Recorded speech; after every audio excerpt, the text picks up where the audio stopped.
예, 여러분들 이렇게 뵙게 돼서 대단히 반갑습니다. 아마 이미 알고 계시겠지만, 이 전체 강의는 자본주의의 미래라고 하는 굉장히 어떻게 보면 거창한 주제를 가지고 여러 분야의 전문가, 선생님들, 연구자들이 같이 공동 작업으로 진행한 그런 결과들입니다. 저는 방금 소개해 주신 대로 사회학을 공부하고 있고요. 사회학에서도 조직사회학이라고 하는 분야를 연구를 하고 있습니다. 그래서 기업도 하나의 조직이기 때문에 기업이라고 하는 눈을 통해서 자본주의가 어떻게 변하고 있고 이 자본주의의 변화가 어떻게 기업을 바꿔가고 있는지 뭐 이런 이야기들을 좀 드려볼까 합니다. 그래서 크게 뭐 내용은 이런 정도이고요. 주된 내용은 이 중간에 있는 두 개의 질문입니다. 자본주의 변화와 발전이 기업을 어떻게 바꾸었고 앞으로 바꿔나갈 것인가. 그 다음에 거꾸로 이제 자본주의가 기업을 바꾸는 것이 아니라 기업의 변화가 자본주의에 어떤 영향을 주고 변화를 가져오나 뭐 이런 두 가지 큰 질문을 가지고 한번 좀 말씀을 드려볼 텐데요. 먼저 이 본론에 들어가기 전에 왜 기업인가 이 문제부터 좀 말씀을 드려보겠습니다. 사실 자본주의 경제라고 하는 것과 기업이라고 하는 것은 어떻게 보면은 뗄래야 뗄 수 없는 관계에 있습니다. 무슨 말씀이냐면 자본주의 이전에도 기업은 있었습니다. 기업이라고 하는 것은 어떤 의미에서는 그 르네상스 시기에 지중해 지역에서 이제 등장했다라는 설이 굉장히 유력하고요. 사실 우리도 조선시대에 보면은 객주 거간 이래가지고 굉장히 큰 사업을 영위하는 그런 분들이 계셨습니다. 그런데 그런 중세 르네상스 시대의 지중해 지역의 기업이나 아니면 객주와 같은 그런 큰 상업 경영이라고 하는 것들은 다소 예외적이고요. 자본주의 경제가 돼서 이제는 자본주의가 되면서부터 기업이라고 하는 것은 자본주의 경제는 굉장히 많은 생산을 요구를 합니다. 그 많은 생산을 조직하기 위해서는 기업이 꼭 필요하고요. 반대로 기업이 또 살아남으려고 해도 자본주의 경제가 꼭 필요합니다. 예를 들자면 자본주의를 없애려고 했던 사회주의 같은 시도에서는 언제나 기업을 해체하려고 했습니다. 그랬는데 이제 러시아 같은 경우도 기업을 없애려고 보니까는 그랬다가는 경제가 도저히 유지가 안 될 것 같으니까는 조금만 남겨놓자. 잠시만 더. 이렇게 하다가 결국에는 사회주의적 기업이라고 하는 어떻게 보면 형용 모순적인 것들이 생겨났는데요. 그러면 왜 자본주의 경제는 기업을 필요로 하는가? 거기에 대해서 뭐 사회학적인 설명은 사실은 경제학적인 설명이 더 중요한데 왜 그러냐면은 자본주의 경제와 기업을 연결시키기 때문입니다. 뭐냐면 생산이 아주 효율적으로 잘 운영이 돼야 자본주의 경제가 유지가 됩니다. 근데 생산을 가장 효율적으로 잘 운영하는 게 뭘까 생각을 해보면은 기업들이다라고 하는 게 사실 아담 스미스라고 하는 경제학자의 가장 중요한 대답 중에 하나였고요. 그리고 생산만 잘하냐 기업이 사실은 기업이 자본주의 경제에 기여하는 또 하나의 측면이 뭐냐면은 거래 비용을 줄여준다는 말입니다. 거래 비용은 좀 경제학적인 좀 뭐랄까 전문 용어이긴 한데요. 시장에서 물건을 사려면은 굉장히 가격이 너를 뛰기도 하고 때로는 시장에 물건이 부족하면 값이 올라가기도 하고 그렇습니다. 근데 만일 내 기업 경계 안에 내가 필요로 하는 물건을 만드는 사람을 갖다 놓게 되면은 그 사람은 월급 주기만 하면 되고 내가 요구하는 대로 물건을 만들어서 제공할 겁니다. 요건 안정이 보장된다라는 것이죠. 결국 이런 거래 비용의 감소와 생산 비용의 감소가 기업을 필요로 하게 됩니다. 자, 그러면 자본주의 경제와 기업이라고 하는 것의 관계는 어떤 것일까? 제가 위에다가 공진화라고 하는 영어로는 코에볼루션이라고 하는데요. 그 말의 뜻은 결국 같이 서로 맞물려서 변화, 발전하면서 진화해 간다. 그런 의미입니다.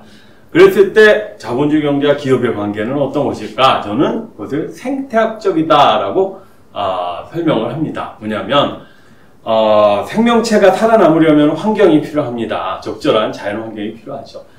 그것처럼 기업이 살아남기 위해서는 자본주의 경제라고 하는 환경이 꼭 필요합니다.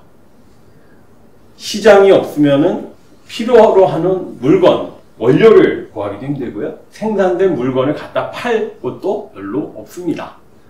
하지만 생태학에서 보면은 생명체들은 환경에 잘 적응을 해야 될 뿐만 아니라 생존 경쟁에서 살아남아야 되기도 합니다. 그건 무슨 얘기냐면 환경은 자주 변합니다. 점점 더 환경이 복잡해지고 있고 저희 그 기후변화처럼 자연환경도 그런데 자본주의 경제라고 하는 환경은 훨씬 더 복잡하고 빠르게 변해가고 있습니다.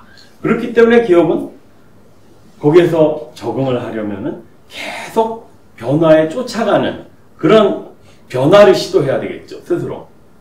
그게 바로 여기서 말씀드린 라마르크적인 적응입니다. 라마르크라고 하는 생물학자 이야기를 한번 들어보셨으리라고 생각이 드는데요. 기업들이 계속 잘 적응을 해서 오래된 기업들이 계속 살아남으면서 적응을 계속 해가면서 기업과 자본주의가 변화해 가느냐, 아니면 또 다른 가능성이 있습니다. 뭐냐면은 다윈이 생각한 것은 환경이 갑자기 변하게 되면은 생명체들이 거기에 적응하는데 한계가 있다.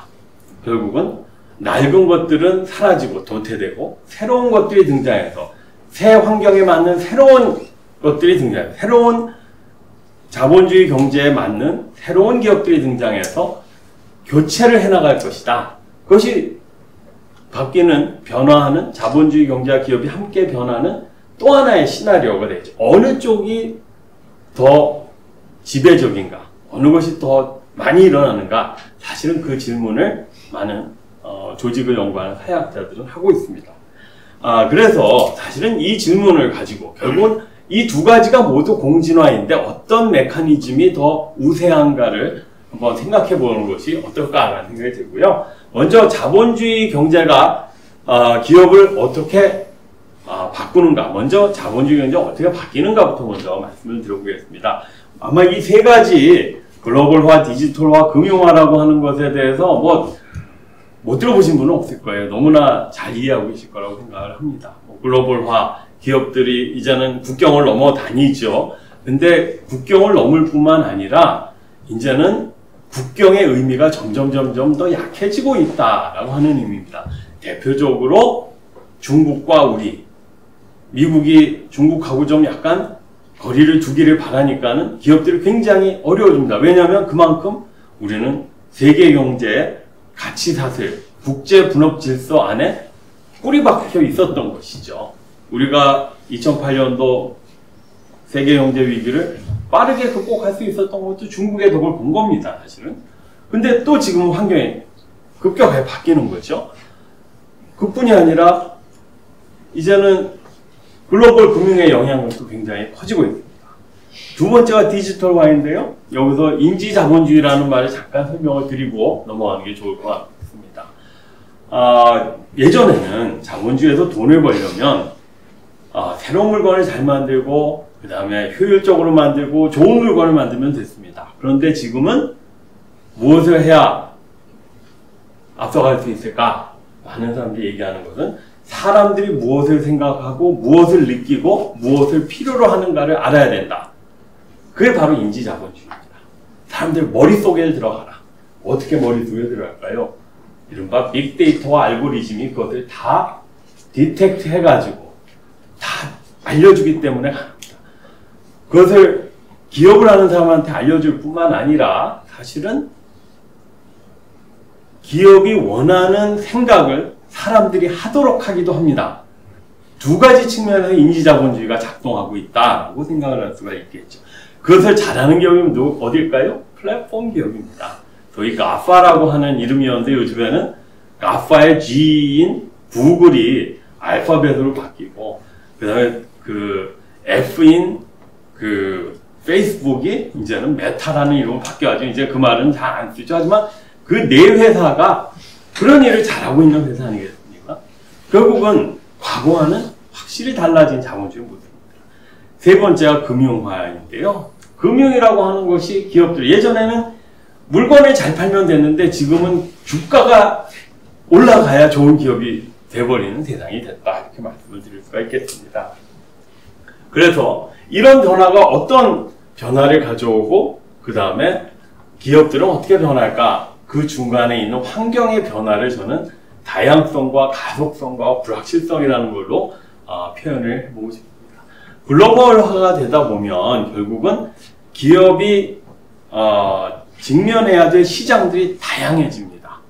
예를 들어서 자동차를 팔 때 아시아에서 원하는 자동차와 유럽에서 원하는 자동차, 미국에서 원하는 자동차들이 다 다릅니다. 거기에 맞춰서 해야 되고요. 또 글로벌 회사로 작동을 하다 보면 다국적 기업이 되다 보면은 그 나라의 풍토와 문화에 맞는 그런 경영을 해야 됩니다. 그리고 다양한 환경을 겪다 보니까는 기업들도 이 다양성에 어떻게 적응할 것인가. 그 다음에 디지털화는 뭐 말씀 안 드려도 가속화죠. 빛의 속도로 이제는 사람들이 생각하는 것, 그것을 바로바로 알아가지고 계속 그것을 피드백을 주고 있습니다. 기업에. 그러다 보니까는 경쟁의 속도가 예전에는 자동차 한 60km로 달리던 곳이었다면 지금 고속도로, 거기서 더 나가면 이제는 독일의 아우토반 같은 속도로 계속 경쟁이 빨라지고 있다. 그렇게 말씀드릴 수가 있겠죠. 근데 마지막에 금융화. 금융화가 가져오는 환경의 변화 중에 하나는 불확실성이 커졌다라고 하는 것입니다. 예를 들면 물건을 파는데 물건을 파는 상품 시장에서는 그래도 고객들이 여기서 써보니 나는 좋다. 소위 브랜드에 대한 집착이라고 하는 게 있죠. 나는 애플만 쓰다 보니까 아이폰, 나는 갤럭시만 쓰니까 갤럭시. 근데 이상하게 주식 투자하시는 분들 그렇지 않아요. 나는 그래도 삼전이 계속 지켜주겠지. 뭐 그런 분들도 계시지만 요새는 계속 갈아탑니다. 불확실해지는 거죠. 그만큼 사실은 다양하고 가속되고 불확실해지면 어떨까요? 살아남기가 어려워지는 것 같습니다. 그러기 위해서 기업들이 적응을 하기도 하고 사실은 적응을 못 해가지고 바뀌기도 하는데 그것들이 어떤 것들인지를 한번 말씀을 드려보도록 하겠습니다.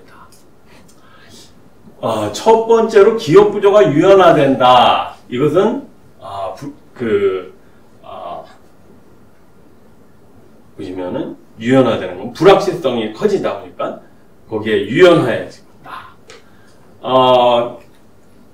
우리가 대부분 지금까지 알고 있었던 기업들은 주로 위계적인 기업, 소위 관료제라고 하는 기업입니다. 굉장히 위에서부터 아래까지 굉장히 긴 어떻게 보면은 층층 시야의 그런 구조를 가진 기업들을 우리는 위계적, 관료적 기업이다 이렇게 얘기를 하는데요. 사실은 아마 좀 이런 분야에 관심 있게 책을 보신 분들은 flat organization, 평평한 조직이라는 말을 들어보신 분이 있을 겁니다. 소위 이제는 뭐 부장, 차장, 과장, 대리 이렇게 내려가지 않고 그냥 팀장으로 퉁쳐가지고 하고 아니면 그 위에는 임원도 상무, 전무, 부사장 이렇게 안 하고 전무를 통합해가지고 되면 부사장. 외국에 가보니까 다 VP라고 하더라. 그렇게 직급이 계속 줄어드는 거죠. 그게 그냥 외국을 따라가기만 하는 것일까? 탈위계적인 변화의 배경은 뭘까? 좀 이따 말씀을 드려보겠습니다. 자, 다양화. 환경이 다양화되다 보니까는 기업 형태도 다양해집니다. 근데 아까 말씀드린 대로 각 문화와 풍토의 다양성에만 적응을 하는 것이 아니라 기업들이 갖고 있는 어떤 원리, 목적 이런 것도 다양해집니다. 사실은 예전에는 플랫폼 기업이라는 말 안 썼고요. 프로젝트 기업이라는 말도 없었습니다. 프로젝트 기업은 어떤 걸까요? 특정한 목적을 달성하고 나면 해체되는 회사가 프로젝트 기업입니다. 뭐 어떤 하나의 이벤트를 위해서 아니면은 어떤 예를 들면은 그 펀드 이런 형태로 만들어지는 기업들 있습니다. 또 사회적 기업. 예전에는 사회적 기업이라는 말은 거의 없었어요. 근데 왜 사회적 기업이라는 말이 생겨났을까? 생각을 해보면은 사실은 기업들이 뭔가 좀 항상 돈 벌고 나쁜 이미지로만 따라고 하는 것에 대한 부담 아니면 사실 문제제기 때문에 이런 새로운 기업들이 나타나는 거예요. 그런데 사실은 이렇게 다양한 시도들이 왜 나타날까도 중요하지만 다양한 시도들이 왜 계속 유지가 될까라고 하는 것도 한번 생각해 볼 필요가 있는 것 같습니다.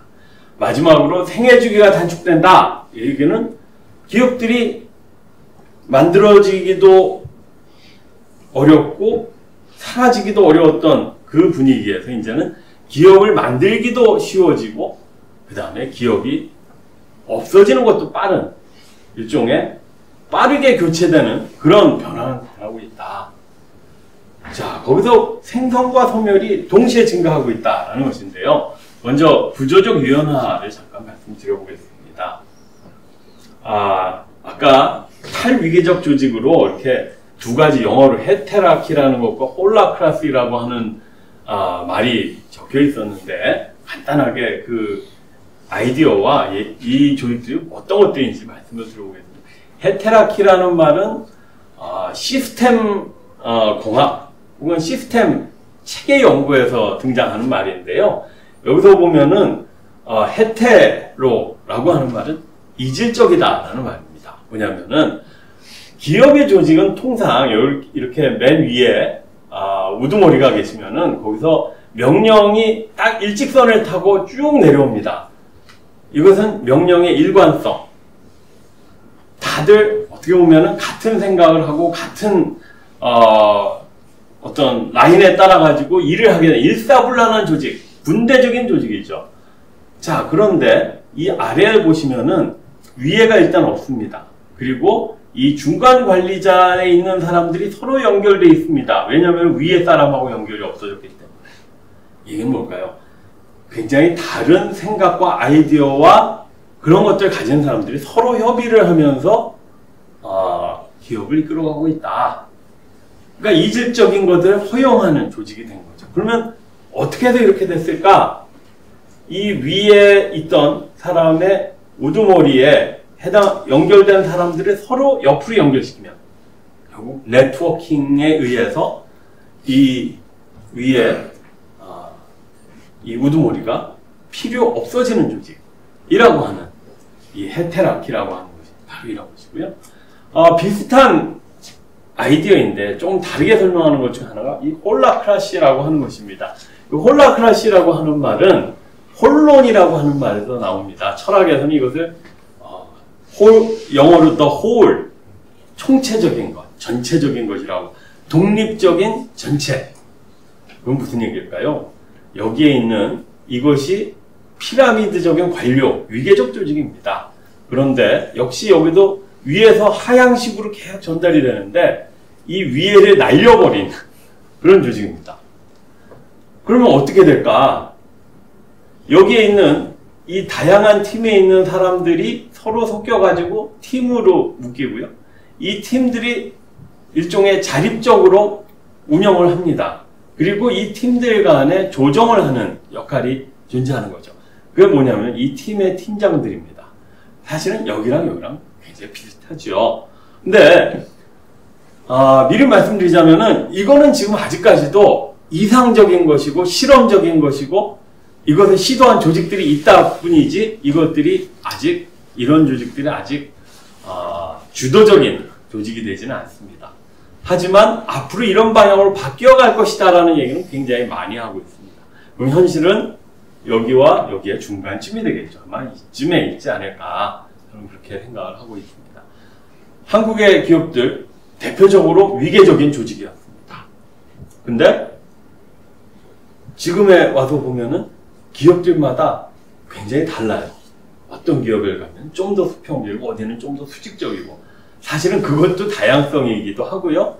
사실은 그것이 변해가는 하나의 과정에서 나타나는 모습이 아닐까 저는 그렇게 생각이 됩니다. 자, 불확실성이 높아지면서 생애 주기가 단축된다라고 얘기를 했는데 여기 좀 그림들이 복잡한 것 같아서 제가 좀 쉽게 설명을 드려보겠습니다. 이 서바이벌 펑션이라고 하는 것은 통계에서 나오는 말인데요. 생존 함수인데 생존 함수는 어떻게 보냐면은 시간이 이 X축에 따라서 오른쪽으로 갈수록 처음에 같이 시작했던 기업들이 몇 %가 살아남나의 그림입니다. 자, 여기 보시면 오래된 1955년도에 포춘 500 100대 기업에 속하는 기업들 65년까지는 쭉 이렇게 평평하게 가죠. 꽤 오랫동안 살아남는다라는 얘기입니다. 가장 최근 95년도에 포춘 500대 기업에 속했던 회사들은 그 절반 정도가 500이니까 250 정도 되겠죠. 절반 정도가 10년이 안 돼가지고 거기서 벗어나더라. 물론 죽어버린 것은 아닐 수 있습니다. 하지만 그만큼 교체가 빠르더라라는 얘기입니다. 자, 95년도였으면 무슨 일이 있었을까 쉽게 생각할 수 있죠. 바로 디지털입니다. 자, 이건 또다시 미국의 포춘과 더불어서 이 기업 평가하는 S&P, Standard Poor 500대 기업의 평균 연령입니다. 점점점 평균 연령이 그 60년대부터 시작해가지고 일종의 물결 모양을 그리지만 점점 낮아지고 있죠. 여기에 두 가지 요인이 있을 수 있습니다. 하나는 새로운 기업들이 많이 들어와가지고 젊어질 수도 있고요. 평균 연령이. 하지만 나이 먹은 기업들이 빠져나가기 때문에 젊어지기도 합니다. 사실은 둘 다 작동하겠죠. 하지만은 한번 여기서 보실까요? 많을 땐 35세까지 갔던 기업들이 이제 20세가 안 됩니다. 절반 아래로 떨어진 거죠. 이 두 개는 어떻게 보면 대기업들, 좀 지배적인 기업들이기 때문에 그 전체 기업들을 한번 보면 어떨까? 물론 전체 기업들을 다 보기는 어렵기 때문에 상장사들이 소멸하는 연령이 어떤가? 그것도 보니까 역시 계속 떨어져요. 그러면은 평균 연령입니다. 소멸하는 상장사들의 평균 연령이 50세 이상에서 30대로 떨어집니다. 결국은 이 얘기는 뭐냐면은 많은 기업들이 빨리 생기고 빨리 없어지고 교체가 빨라진다. 아까 제가 라마르크적인 적응이냐 다윈적인 교체냐 선택이냐 했을 때 어느 쪽일까요? 후자겠죠.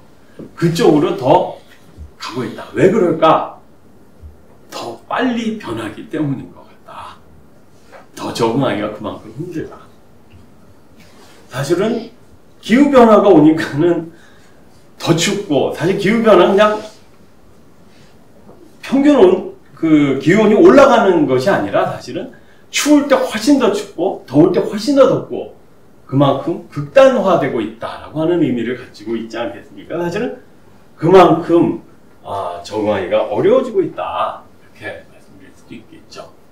자, 그 다음에 질문입니다. 아까 제가 기업의 변화, 자본주의가 기업에 어떻게 변화를 가져왔는가를 질문을 드렸다면 반대로 기업의 변화가 자본주의에 어떤 영향을 미칠까?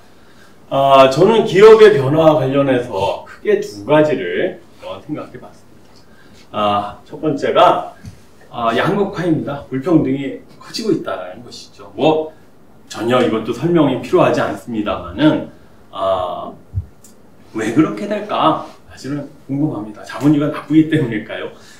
자본주의는 좋고 나쁜 게 없습니다. 그렇죠? 자본가가 좋거나 나쁠 수는 있는데 자본주의가 나쁜지 좋은지는 사실은 우리는 알기가 굉장히 어렵습니다. 소비자 주권을 위협하고 있다. 과연 이건 뭘까? 결국 양극화는 불평등이 심화가 되는 것이고 소비자 주권을 위협한다면은 사실은 소비자는 전체 사회에서 당연히 그 기업 안에서 일하는 분들에 대한 이야기를 앞서서 김재석 교수님이 하셨지만은 소비자 역시도 굉장히 목소리를 가져야 된다라고 하는 사회적 요구가 있기 때문에 사회적 가치를 훼손하는 것이 될 겁니다. 결국은 이런 변화들이 거기에 대한 어떤 자본주의라고 하는 자본주의 체제 내에서의 사회와 정치적인 어떤 반응들을 불러일으킬 것이다. 그렇게 말씀드릴 수가 있겠는데요. 양극화 불평등 가장 중요한 여러 가지 원인들이 있습니다만은 경제학 하시는 분들이 연구를 해서 찾아내는 어떤 중요한 원인 중에 하나가 바로 기업 간의 생산성의 격차입니다. 여기 한번 보시면은 이게 한 2010년 좀 지나가지고 OECD에서 나온 보고서인데요. 굉장히 공을 들인 보고서입니다. 여기 보면은 여긴 제조업 분야, 여긴 서비스업 분야인데 그 평균적인 모든 기업들의 생산성 증가와 프론티어라고 하는 그 기업들, 그러니까 앞서가는 기업들 간의 격차가 계속 벌어지고 있는 것을 볼 수가 있습니다. 특히 2000년대 중반 이후죠. 서비스업은 더합니다. 이 격차가. 과연 이게 뭘까요? 아까 말씀드린 플랫폼 기업입니다.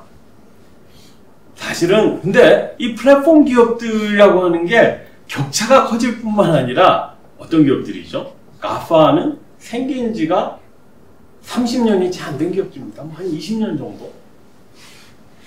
그 얘기는 무슨 얘기냐면 빨리 부자가 되고 또 빨리 따라잡히고, 지금 챗GPT 때문에 메타버스가 별로 인기를 못 얻으니까는 기업 이름까지 메타로 바꿨던 우리 페이스북은 굉장히 어려워지고 있다. 그런 얘기를 합니다.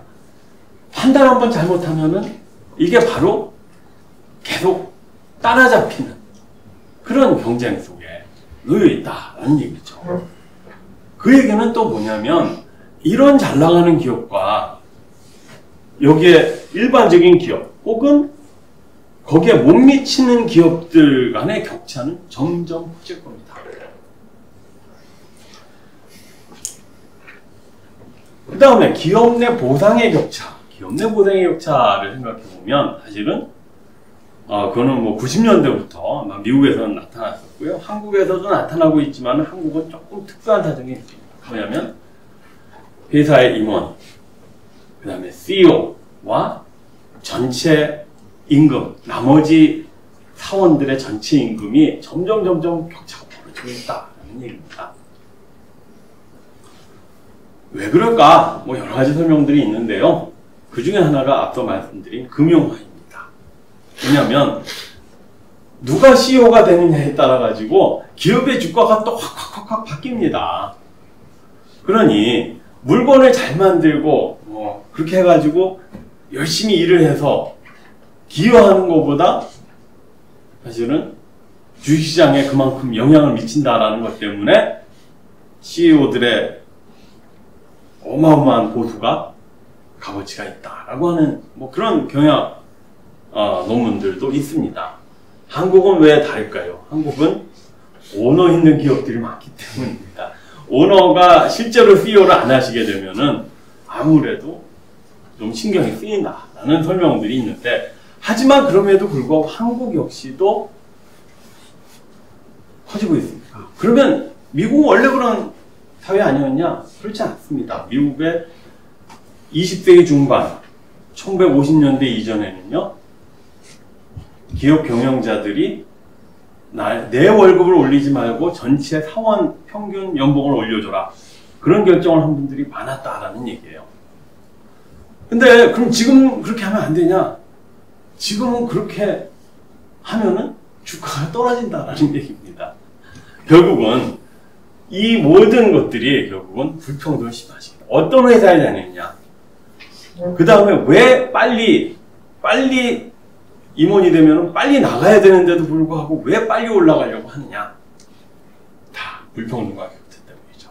아까 말씀드린 대로 인지자본주의에서는 알고리즘에 의존해서 데이터를 모아가지고, 데이터도 우리가 뭐 서베이에 이렇게 막 응답하고 그런 게 아닙니다. 우리가 물건을 사는 것, 우리가 그 스마트폰에서 뭘 검색하는 것, 그 모든 게 데이터가 돼가지고 나에 대한 정보를 다 줍니다. 그러면 그게 나한테 돌아와서 추천이라고 하는 굉장히 멋있는 말로 오지만은 나는 따라갈 수밖에 없는. 결국은 내 주권은 뭘까? 이것이 나의 진정한 선택인가 아닌가 잘 모르겠다라는 얘기입니다. 자, 그렇게 되다 보니까 사실은 사회 정치적인 변화들이 나타나는데, 사회 전반의 양극화, 그 다음에 과시적 소비. 우리도 코로나가 끝나고 해외 많이 나가시는데 전반적으로 경제는 어려운데 많이 나가요. 모두가 나가는 걸까요? 아닙니다. 우리가 뭐 100만 명 나간다고 해봐야 5천만 명 중에 몇 분의 1일까요? 하지만 그분들은 훨씬 더 많은 돈을 쓰는 거죠. 왜? 그만큼 많이 벌었으니까. 정치적 양극화. 결국은 불만스러운 분들, 트럼프를 찍었던 분들, 어떤 의미에서는 포퓰리즘이라고 하는 것에 쉽게 동원당하는 분들, 사회가 불안정해지고 해체될 위험이 높아집니다. 그러다 보니까 기업들도 야, 이렇게 가다가는 진짜 좀 안 되겠구나. ESG란 말이 언제 나왔을까요? 2008년도 경제위기 때, 세계 경제위기 때 월가에서 왜 1%만 잘 살아야 돼요? 99% 좀 살자. 이래가지고 막 저항이 일어나니까 미국에서는 처음으로 그런 저항들이 굉장히 오랜만에 나타난 거죠. 기업들이 도저히 안 되겠다. 그리고 월가를 중심으로 해서 기업도 그냥 뭔가 좀 너무 과도하게 사회를 해치지는 말자. 자제의 노력인 거죠. 요게 아마 마지막 슬라이드일 텐데, 제가 기업의 변화에 따라서 이것들이 어떻게 자본주의의 변화를 가져오고 그것에 의해서 어떤 사회적인 변화를 야기할까를 놓게 되다 보니까는 저희 전체 연구팀을 이끄는 교수님께서 그런 질문을 하셨습니다. 그러면 기업이 바뀌면 자본주의가 달라질 수 있을까요? 굉장히 어려운 질문이었습니다. 저는 그 질문에 대해서는 사실은 대답하기가 굉장히 어려운 질문인데, 글쎄요. 물고기가 아무리 열심히 노력을 해도 수온을 올릴 수 있겠나 라는 생각이 듭니다. 환경은? 물론 이 생명체들이 환경을 바꿀 수 있습니다. 인간이 가장 많이 바꾸는 거죠. 인간이 쓰레기를 많이 버리고 많은 열을 방출하고, 그러니까 기후가 바뀌는 겁니다. 그런데 나쁜 방향으로 바꿀 수 있는데 좋은 방향으로 바꾸는 건 훨씬 더 힘들다. 그런 정도 말씀을 드릴 수 있지 않겠나 생각이 들고요. 제 말씀은 여기까지입니다.